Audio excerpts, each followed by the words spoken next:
Anonymous Pinoy Confessions. Fininger sa kantin. Nakakahiya po ito pero hindi po talaga mawala ito sa isip ko.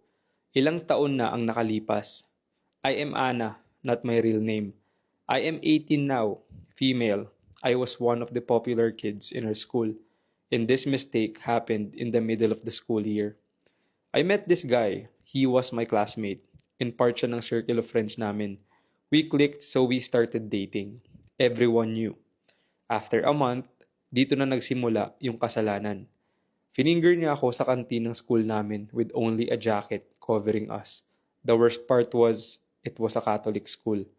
I couldn't help but feel it, the thrill of being caught, that whirling sensation in my stomach.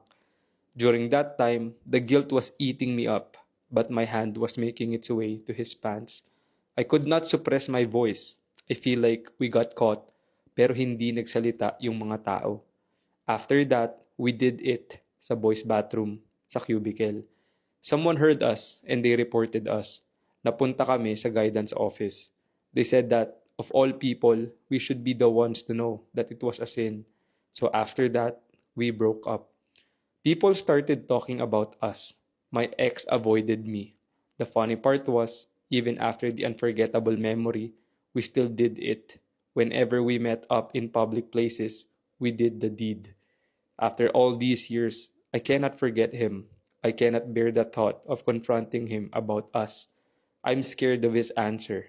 Am I just a FUBU, or does he feel something for me?